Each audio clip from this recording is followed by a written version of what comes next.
नमस्कार दोस्तों, मैं हूं नवीन पाटीदार और आप देख रहे हैं वॉइस ऑफ एमपी। मनासा के विधायक माधव मारू एक बार फिर विधानसभा में गरजे हैं। जिस तरीके से अगर बात किया है तो लंबे समय से रामपुरा और गांधी सागर के पानी को लेकर लगातार नीमच और मनासा खुद ये जो है प्रयास करता आया है, मांग करता आया। साथ ही अगर बात किया है तो रामपुरा में जिस तरीके से एशिया की सबसे बड़ी झील गांधी सागर है, वहां पर मछुआरों किस तरह के हालात है, मच्छियों को लेकर किस तरह के उनको भाव मिलते हैं, उसे लेकर भी जो है विधानसभा में उन्होंने उनकी आवाज उठाई है। हम सबसे पहले वो वीडियो दिखाते हैं जो वीडियो सोशल मीडिया पे जमकर वायरल हो रहा, किस तरीके से वे विधानसभा में गरजे हैं और किस तरीके से बेबाकी से तमाम उन मुद्दों को जो है विधानसभा में रखा है। माननीय सभापति महोदय, मेरे क्षेत्र में एशिया की सबसे बड़ी झील पूरी मनासा तहसील के किनारे पर है, दूसरे किनारे पर मंदसौर जिला लग जाता है। 34,000 हेक्टेयर भूमि हमने उसमें खोई। हमारी उपजाऊ जमीनें, लगभग 150 गांव विस्थापित हुए, वहां से हजारों लोग विस्थापित हुए, संपत्तियां छोड़ के जाना पड़ा और तत्कालीन सरकारों ने अपने स्वार्थों को लेकर वहां का पानी राजस्थान को पूरा भेज दिया।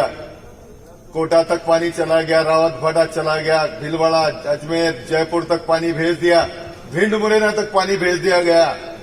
लेकिन कितना दुर्भाग्य है कि जिस डैम की क्षमता 550 एमसीएम है और 450 एमसीएम पानी बचा रहता उस डैम में, मेरे क्षेत्र को 1 इंच 1 बूंद पानी कभी नहीं मिला उस क्षेत्र से। 62 में जिस साल में पैदा हुआ था उस सन में वो डैम बना। आज 58 साल बाद भी हमारे क्षेत्र को 1 बूंद पानी नहीं मिला। इससे बड़ा दुर्भाग्य शायद मध्य प्रदेश में नहीं हो सकता कि जिस क्षेत्र में वो जहां से पानी आता है उस क्षेत्र को 1 बूंद पानी नहीं दी गया और कभी योजना नहीं बनाई गई। चूंकि तत्कालीन सरकारों ने जल को लेकर मेरे क्षेत्र के साथ छल किया। उस योजना से 55,000 हेक्टेयर भूमि जल पिएगी, जिसमें से आधी नीमच तहसील भी शामिल है मेरी। ताकि हमें पानी मिलेगा तो निश्चित रूप से उस क्षेत्र ने जो त्याग किया है उसका परिणाम होगा। क्योंकि विश्व की सबसे ज्यादा औषधि फसलें हमारा क्षेत्र पैदा करता है, विश्व की सबसे ज्यादा मसाला फसलें हमारा क्षेत्र पैदा करता है, लहसुन हमारा क्षेत्र सबसे ज्यादा पैदा करता है, इसबगोल सबसे ज्यादा पैदा करता है, अफीम का उत्पादन करता है और अश्वगंधा का उत्पादन करता है। ऐसे क्षेत्र में अगर पानी की व्यवस्था हो जाएगी तो निश्चित रूप से उस क्षेत्र को फायदा मिलेगा। माननीय महोदय, एक और बात है कि जितनी परियोजनाएं पहले बनी है, हमारे यहाँ खानखेड़ी परियोजना, देवरी सोमिया बरखेड़ा परियोजना, उनमें 50 करोड़ रुपए खर्च किए जा चुके हैं, लेकिन वो परियोजना आज तक चालू नहीं हुई। इनके कारणों पर जाना चाहिए कि आखिर किन कारणों से परियोजनाएं चालू नहीं हुई। इनकी समीक्षा करके योजनाएं चालू होगी तो कम से कम 6,000 हेक्टेयर भूमि वहां पानी पी सकती है अगर ये परियोजनाएं चालू होती है। इनके कारणों पर विचार करके, समीक्षा करके और इनको चालू कराया जाना चाहिए। ऐसा ही मेरे क्षेत्र में एक परियोजना है, करणपुरा उद्वन परियोजना। गांधी सागर अभयारण्य बन गया, चीता अभयारण्य बन रहा है वो, और उस अभयारण्य में जो योजना चली गई वहां से वो गांव विस्थापित कर दिया गया, वो योजना बंद हो गई। मेरा आपसे निवेदन है कि उस योजना की समीक्षा करके और वहां से पाइपलाइन के जरिए जो पास के लगे हुए हमारे दूध उत्पादक क्षेत्र हैं, रावली, कुई, खिबला, बूझ, बैसला, उस क्षेत्र तक अगर लाइन डल जाती है, पास में एक पठार है पूरा डायली का पठार भदाना का, अगर वहां तक वो चली जाएगी तो निश्चित रूप से उस पूरे क्षेत्र का भला हो जाएगा, उस योजना की उपयोगिता हो जाएगी। मेरा माननीय सभापति जी के माध्यम से मंत्री जी से निवेदन है कि इन सब योजनाओं की समीक्षा कराई जाना चाहिए कि जो जिसमें पैसा लग चुका है वो चालू क्यों नहीं हुई। जिन क्षेत्रों को पानी नहीं मिला, जैसा कि अभी उमाकांत जी शर्मा मांग कर रहे थे, शर्मा जी ने मांग करी थी कि जिस क्षेत्र में डैम बनता है उस क्षेत्र को आरक्षण मिलना चाहिए कि सबसे पहले उस क्षेत्र सिंचित होगा। क्योंकि आप योजना किसके लिए बनाते हैं? आप दूर दराज के क्षेत्रों को लेकर योजनाएं बनाते हैं, पर जिस क्षेत्र का पानी होता है, जहां पे वो डैम होता है, जहां की जमीनें जाती है, उस क्षेत्र को कोई लाभ नहीं मिलता। तो निश्चित रूप से ये उस क्षेत्र के साथ हम छल करते हैं। इसलिए मेरा ऐसा मानना है कि सदन के माध्यम से उन क्षेत्रों को आरक्षण मिलना चाहिए जहां वो डैम बना है। उस क्षेत्र की सबसे पहले जरूरतें पूरी होनी चाहिए। उस क्षेत्र को उस डैम से पेयजल की सुविधा भी मिलना चाहिए।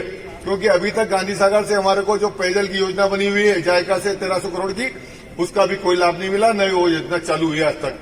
माननीय से मेरा निवेदन है कि ये विशेष रूप से ध्यान दिया जाए। दूसरा, जो लोग उस डूब क्षेत्र गांधी सागर के जल को अपनी पाइपलाइनों के माध्यम से ले जाते हैं, 10-10 किलोमीटर 15-15 किलोमीटर लाइनें डाल के, ऐसे किसानों को चिन्हित किया जाना चाहिए। उनको उन पाइपलाइनों पे और उस खर्चे में सब्सिडी अगर दे दी जाए तो निश्चित रूप से लोग अपनी स्वयं की व्यवस्थाओं से अपना पानी खेतों तक ले जाने में सक्षम है, क्योंकि हमारे डूब क्षेत्र से कम 20-20 किलोमीटर की लाइनें लोगों ने 30-40 लाख रुपए लगा के लाइनें डाल के अपने खेतों को सिंचित किया। उसके लिए अगर मदद मिल जाएगी तो निश्चित रूप से क्षेत्र का लाभ होगा। मछुआरों की स्थिति मैं माननीय मंत्री जी से मिला भी था। अभी मत्स्य महासंघ ने जो मछली की कीमत थी, कनारा मछली कोई होती है जो सबसे हल्की होती है ऐसा मानते हैं, उसको उन्होंने अन्य श्रेणी में रखकर 12 रुपए किलो का भाव कर दिया। जब मछली वो समान रूप से पकड़ते हैं, वहां देख के तो नहीं पकड़ते हैं ये कनारा है कि ये कतरा है कि कौन सी मछली है। मछली जो जाल में फंसती है वो पकड़ के लाते हैं, तो सारी मछली एक भाव जाना चाहिए, ये तय होना चाहिए। माननीय मंत्री जी, सभापति जी के माध्यम से मैं निवेदन कर रहा हूं, ताकि उन मछुआरों को हम भला कर पाएंगे। गांधी सागर डैम में बाहर से आके बड़े बड़े ठेकेदार काम करते हैं, लेकिन वहां का गरीब मछुआरा अभी भी 20-22 रुपए किलो मछली तोलता है, 12 रुपए किलो मछली तोलता है। आखिर उनकी क्या स्थिति जब आप मछली ले जाके 150-250 रुपए बेच रहे हो। जिस डैम से आप इतनी कमाई कर रहे हो करोड़ों की, उस क्षेत्र के लोगों का इसका कोई लाभ नहीं। बहुत बहुत धन्यवाद। चंबल विकास बोर्ड बना था तत्समय, माननीय सभापति महोदय, चंबल विकास बोर्ड जो जमीनें डूबी थी उसके मुआवजा स्वरूप उस पूरे क्षेत्र का विकास किया जाना था, लेकिन चंबल विकास बोर्ड कहां चला गया? तत्कालीन सरकारों ने तो कभी बताया नहीं, पर हमारी सरकार है भारतीय जनता पार्टी की, हमारे मुख्यमंत्री हमारे जल संसाधन मंत्री हैं, एक बार मेहरबानी करके चंबल विकास बोर्ड की फाइलें खुलवाई जाए। उसमें तो पैसा भी पड़ा होगा 1000-2000 करोड़ रुपए, शायद ये भी पता नहीं होगा आपको। वो निकलवाया जाए और उस क्षेत्र का विकास किया जाए, जो शर्तें उसमें थी उनको पूरा किया जाए। आपने मुझे अवसर दिया, समय दिया, मैं बहुत बहुत धन्यवाद देता हूं।